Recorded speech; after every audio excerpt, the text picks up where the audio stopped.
പരീക്ഷിച്ചാലുപേക്ഷിക്കാതെ മാധ്യസ്ഥം നൽകിടുവാനാ കോട്ടയത്ത് വാഴുന്ന അന്തോണീസ് പുണ്യവാനെ സ്വീകരിക്കൂ കൈകൾ നീട്ടി ആപിയാമിൻ അർത്ഥനകൾ. പ്രിയ ദൈവമക്കളെ, ഒരുപാട് സന്തോഷം തോന്നുന്ന സാക്ഷ്യത്തിൻ്റെ ഒരു ഭാഗം ഇങ്ങനെ മക്കൾ ഈ ആൺകുട്ടികളൊക്കെ കഴിഞ്ഞ ആഴ്ചയുമൊക്കെ ഒന്ന് പറയുന്നൊരു വാക്യമുണ്ട്, അമ്മയുടെ പ്രാർത്ഥന കൊണ്ടാണ് എല്ലാം വിജയിച്ചത്, അമ്മയുടെ പ്രാർത്ഥന കൊണ്ടാണ് ഈ അനുഗ്രഹം കിട്ടിയത്, അല്ലെങ്കിൽ അപ്പൻ്റെ പ്രാർത്ഥന കൊണ്ടാണ് ഈ അനുഗ്രഹം ഉണ്ടായത്. ദൈവങ്ങളെ, ആരോ പ്രാർത്ഥിക്കാനുണ്ട് എന്നൊരനുഭവം, അല്ലെങ്കിൽ പ്രാർത്ഥിക്കുന്ന ഒരു വ്യക്തി എത്ര വലിയ ആശ്വാസവും പ്രത്യാശയാണ് നൽകുന്നത്. പ്രാർത്ഥിക്കുന്നവർ, എനിക്കൊരു മകളെന്നോട് പറയാം, അച്ഛാ എത്ര പനി പിടിച്ച് കിടന്നാലും ശരി അച്ഛന് വേണ്ടിയിട്ട് ഒരു കൊന്ത. ഞങ്ങൾ സെനാൻസി വന്നോ കണ്ടല്ലോ, യൂട്യൂബിൽ ഓൺലൈൻ ശുശ്രൂഷയിൽ പങ്കെടുത്ത വ്യക്തിയാണ്. ഒരിക്കൽ ഒരിടത്ത് വെച്ച് കണ്ടു കഴിഞ്ഞപ്പം കഴിഞ്ഞ ദിവസം എന്നോട് പറയുന്നത്, അച്ഛന് വേണ്ടി പ്രാർത്ഥിക്കാത്ത ഒരു ദിവസം എനിക്കില്ല. വെറുതെ അല്ല, ഒരു ജപമാല മുഴുവൻ അച്ഛന് വേണ്ടിയിട്ടാണ്. ഞങ്ങളെ അത് തരുന്നൊരു ധൈര്യം എന്തുമാത്രമെന്നറിയാം. എനിക്ക് ഉറപ്പുള്ള കാര്യം, എന്നോട് പലരും പറഞ്ഞു, അച്ഛാ എത്രമാത്രം പേരച്ഛന് വേണ്ടി പ്രാർത്ഥിക്കുന്നുണ്ടാവും. സത്യമായിട്ടും എനിക്കറിയാം. ഈ കേട്ടുകൊണ്ടിരിക്കുന്ന നിങ്ങളെല്ലാവരും എനിക്ക് വേണ്ടി പ്രാർത്ഥിക്കാറുണ്ട്, ജപമാല ചൊല്ലാറുണ്ട് എന്ന്. ഈ പ്രാർത്ഥന ശക്തി നമുക്കറിയാം. ഒപ്പം നിങ്ങളറിയണം, ഞാൻ ഓരോ കുർബാനയിൽ നിങ്ങൾക്ക് വേണ്ടി പ്രാർത്ഥിക്കാറുണ്ട്. ശുശ്രൂഷകളിൽ ഞാൻ വേറൊരു കുർബാനയുടെ ഇൻറ്റൻഷൻ അച്ഛനില്ല. എൻ്റെ കുർബാനയുടെ ഇൻറ്റൻഷൻ ഈ ശുശ്രൂഷകളിൽ പങ്കെടുക്കുന്ന മക്കളാണ്. നിങ്ങൾക്കറിയാം, നിങ്ങൾക്ക് വേണ്ടി ഇന്നൊരു കുർബാനയെ അർപ്പിച്ചെന്ന്. നമ്മളെ നമ്മൾക്ക് ജീവിക്കുന്നത് വെറുതെ അങ്ങ് ജീവിച്ചു പോകുന്നാരും വിചാരിക്കല്ലേ. ആരും സ്വന്തം കഴിവിലും ശക്തിയിലും ഒന്നല്ലല്ലോ. അതേപോലെ നമുക്ക് വേണ്ടി പ്രാർത്ഥിക്കുന്ന ഒരു അപ്പൻ, പ്രാർത്ഥിക്കുന്ന ഒരു അമ്മ, വീടിൻ്റെ കാവൽമാലാഖമാരാണ്. ഇതായിരുന്നു അബ്രഹാത്തെ നമ്മൾ കാണുകയാണ്. അബ്രഹാം, ലോത്തിൻ്റെ ദേശം സൊദോം ഗൊമോറ, വല്ലാത്ത പാപത്തിലേക്ക് തന്നെ ചതിച്ചവനൊക്കെയാണ് കേട്ടോ ഈ ലോത്ത് എന്നൊക്കെ പറഞ്ഞ പാർട്ടി. തന്നെ മരുഭൂമിയിലേക്ക് തള്ളിവിട്ടിട്ട് സ്വർണം പോലത്തെ സ്വർണ്ണഗോതമ്പ് വിളയുന്ന ദേശത്തേക്ക് പോയി ജീവിതം ആരംഭിച്ച വ്യക്തിയുടെ പേരാണ് ലോത്ത്. ലോത്തിൻ്റെ നാടായി സൊദോം ഗൊമോറയൊക്കെ. നമുക്ക് ദൈവം ഇറങ്ങി വന്നു എന്ന് പറയാം. കാരണം ഈ ദേശത്തിനെതിരായിട്ടുള്ള മുറവിളി ഉയരും. കാരണം പാപമാണ്. നമുക്ക് ഒരു ആത്മീയ രഹസ്യം ഇവിടെ കിടപ്പുണ്ട്. നമുക്കെതിരായിട്ട് ഒരു മുറവിളി ദൈവസന്നിധിയിൽ ഉയരുന്നുണ്ടോ? എൻ്റെ ജീവിതത്തിലെ കെട്ട അവസ്ഥകൾ, എൻ്റെ ജീവിതത്തിലെ തിന്മയുടെ വശങ്ങൾ, അല്ലെങ്കിൽ ഞാൻ ചെയ്യുന്ന ദ്രോഹങ്ങൾ, അനീതികൾ, തിന്മകൾ കൊണ്ട് ദൈവസന്നിധിയിൽ ഒരു മുറവിളി എത്തുന്നുണ്ടോ എന്ന് നമ്മൾ ധ്യാനിക്കുന്നല്ല. തിരുവചനം തുടരുകയാണ്. ഇതാ മുറവിളി ഉയർന്നതുകൊണ്ട് ദൈവം ഇറങ്ങി വന്ന് നിൽക്കുക. തൻ്റെ നെവിയു ലോത്തിനെ നശിപ്പിക്കാൻ വേണ്ടി ദൈവം പോകുമ്പോൾ ഇങ്ങനെ കരങ്ങൾ വിരിച്ച് നിൽക്കുന്ന ഈ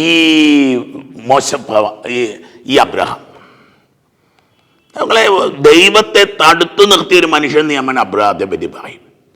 നിക്ക് ദൈവമേ, ഞാനൊന്ന് ചോദിച്ചോട്ടെ, എന്നോട് നീ കോപിക്കാതിരിക്കുമല്ലോ. 50 പേരൊരു ദേശത്തുണ്ടെങ്കിൽ, നമ്മളെ ചോദ്യം വല്ലാത്ത ചോദ്യമാണ്. കോട്ടയം പട്ടണത്തിൽ 50 നീതിമാന്മാരുണ്ടെങ്കിൽ, ഇല്ല 45 പേരുണ്ടെങ്കിലോ, 40 ആണെങ്കിലോ, 30 ആണെങ്കിലോ, എണ്ണിയെടുക്കാനില്ല 20 ആണെങ്കിലോ, 10 ആണെങ്കിലോ, ചില മനസ്സുകൊണ്ട് പോയി നമ്മുടെ നാട്ടിൽ ഒരു 10 നീതിയും പുണ്യാളന്മാരുണ്ടോ? നിങ്ങൾ വിചാരിക്കുന്നു ഒരു 10 പുണ്യാളന്മാർ ഈ മണ്ണിൽ ജീവിച്ചിരിപ്പുണ്ടെന്ന്? എങ്കിൽ ഈ ദേശം നശിക്കത്തില്ല. ഇതാ നോക്കുക, സൊദോം ഗൊമോറ. ഞാൻ വെറുതെ ഒന്ന് തപ്പി നോക്കുക എന്തുമാത്രം മനുഷ്യർ ആ ദേശത്തുണ്ടായിരുന്നു എന്നൊക്കെയുള്ള കണക്കുകളും നോക്കിയതാണ്. ഏറ്റവും കൂടുതൽ 10,000 പേര്, അതിൽ കൂടുതലില്ല, ഏറ്റവും കൂടുതൽ 10,000 പേരോളം ഉണ്ടാവും സൊദോം ഗൊമോറയിൽ. 10,000 പേരിൽ ഒരു 10 വിശുദ്ധരെ എടുക്കാൻ പറ്റാത്തൊരു ദേശത്തിൻ്റെ ദുർഗതി ഒന്ന് ആലോചിച്ച മക്കളെ. നമ്മുടെയൊക്കെ കുടുംബങ്ങളിൽ 10 പേര് വീട്ടിലുണ്ടെങ്കിൽ എത്ര വിശുദ്ധരുണ്ട്? അതേപോലെ ഷാർപ്പാടി ചിന്തിക്കേണ്ട കാര്യം കേട്ടോ. അഡ്ജസ്റ്റ് ചെയ്ത് നടന്നൊന്നും സ്വർഗത്തിലെത്തത്തില്ല. അഡ്ജസ്റ്റ് ചെയ്ത് നടന്നൊന്നും സ്വർഗത്തിലെത്തത്തില്ല. ഒരു പക്ഷേ വീട് പോലും കാണത്തില്ല ചിലപ്പോൾ. കഴിഞ്ഞ 2018 വെള്ളപ്പൊക്കത്തിൽ ജീവിതത്തെ നമ്മൾ എന്തുമാത്രം വിശ്വസ്തയോടെ, വിശുദ്ധിയോടെ, തീഷ്ണതയോടെ നമ്മൾ കാണുന്നുള്ള വിഷയമാണ്. ഇതാതെ അബ്രഹാമിനെ കൈനീട്ടി നിൽക്കുമ്പോൾ അവസാനം കൈകൂപ്പി വണങ്ങുക അബ്രഹാം. കാരണം 10 പേര് പോലും ഇല്ലാത്ത ആ ദേശത്തിൻ്റെ ദുർഗതി നമ്മൾ പിന്നീട് വായിച്ചെടുക്കുക. ഓർക്കണേ, സ്വർണ്ണക്കതിരുകൾ ഉണ്ടായിരുന്ന ദേശം ഇതാ തീയായി, ഗന്ധകം വീണ് തീയായി കത്തി ചാമ്പലാവുക. ദൈവമക്കളെ, ആ നിമിഷം വരെ അവർക്ക് വേണ്ടി മധ്യസ്ഥം പ്രാർത്ഥിക്കാൻ അബ്രഹാം എന്ന വ്യക്തി. ഇതാ സങ്കീർത്തനം 138 പറയും, ഞാൻ വിളിച്ചപേക്ഷിച്ച നാളിൽ കർത്താവ് എനിക്ക് ഉത്തരമരളി. കർത്താവെ, ഞാൻ നന്ദി പറയുന്നു, ദേവന്മാരുടെ മുമ്പിൽ പാടിപ്പുകഴ്ത്തുന്നു. അങ്ങയുടെ വിശുദ്ധ മന്ദിരത്തിന് നേരെ ഞാൻ ശിരസ്സ് നമിക്കുന്നു. അങ്ങയുടെ കാരുണ്യവും വിശ്വസ്തയും ഞാൻ ഓർക്കുന്നു. അങ്ങയുടെ നാമവും വാഗ്ദാനവും അത്യുന്നതമാണ്. ഞാൻ വിളിച്ചപേക്ഷിച്ച നാളിൽ അവിടുന്ന് എനിക്ക് ഉത്തരമരളി. എൻ്റെ ആത്മാവിൽ അവിടുന്ന് ധൈര്യം പകർന്നു. പ്രാർത്ഥനയാണ്.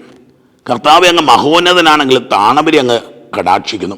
കഷ്ടതകളിലൂടെ ഞങ്ങൾ കടന്നു പോകുന്നെങ്കിലും ഞങ്ങളുടെ ജീവനെ അങ്ങ് പരിപാലിക്കുന്നു. അവിടുത്തെ വലത് കൈ എന്നെ രക്ഷിക്കും. എന്നെക്കുറിച്ചുള്ള തൻ്റെ നിശ്ചയം കർത്താവ് നിറവേറ്റും. കർത്താവിൻ്റെ കാരുണ്യം അനന്തമാണ്. അങ്ങയുടെ സൃഷ്ടിയെ ഉപേക്ഷിക്കരുത്.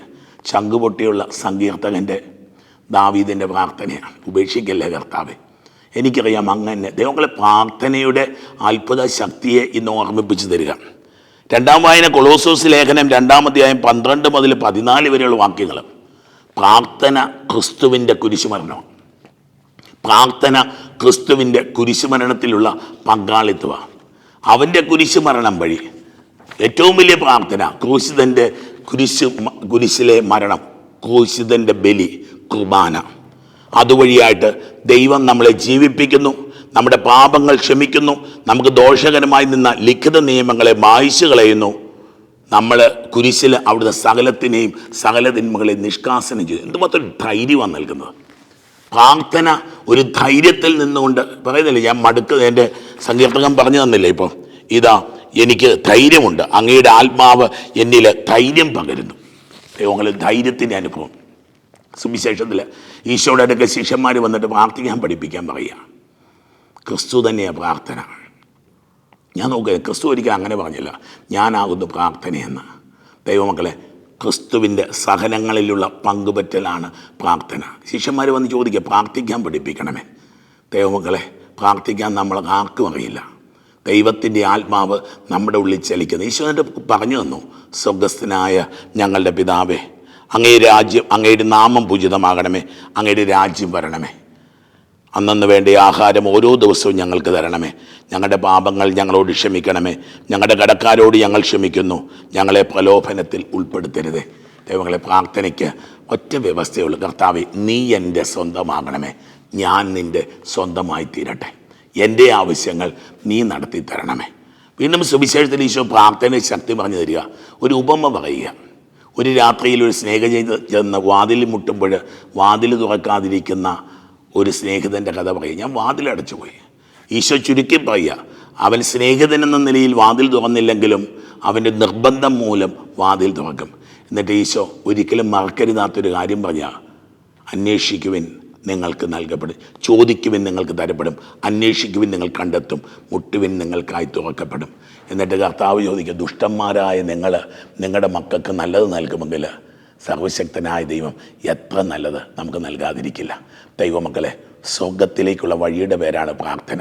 സ്വർഗത്തിൻ്റെ വഴിയിൽ അബ്രഹാം നിന്നതുപോലെ സ്വർഗത്തിൻ്റെ വഴിയിൽ നിൽക്കുന്നതിൻ്റെ പേരാണ് പ്രാർത്ഥന. ഇതാ ഈശോ തമ്പുരാൻ സ്വർഗത്തിനും ഭൂമിക്കും ഇടയ്ക്ക് നിന്ന കാൽവരി കുരിശിൻ്റെ അനുഭവത്തിൻ്റെ പേരാണ് പ്രാർത്ഥന. ദൈവമക്കളെ, ദൈവത്തോട് ചേരാം. അവൻ നമ്മളിൽ ചെയ്യുന്ന പ്രവൃത്തിയാണ് പ്രാർത്ഥന. കർത്താവെ, പ്രാർത്ഥിക്കാൻ ഞങ്ങളെ പഠിപ്പിക്കണമേ.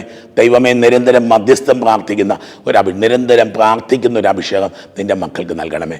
അത്ഭുതങ്ങളും അടയാളങ്ങളും രോഗശാന്തികളും വിടുതലുകളും ഉണ്ടാവട്ടെ. പിതാവിൻ്റെയും പുത്രൻ്റെയും പരിശുദ്ധാത്മാവിൻ്റെയും നാമത്തിൽ ആമേൻ. കൂട്ടയത്ത് വാഴുന്ന അന്തോണീസ് പുണ്യവാനെ സ്വീകരിക്കൂ കൈകൾ നീട്ടി. ആപിയാമിൻ അർത്ഥനകൾ ഉപേക്ഷിച്ചാലുപേക്ഷിക്ക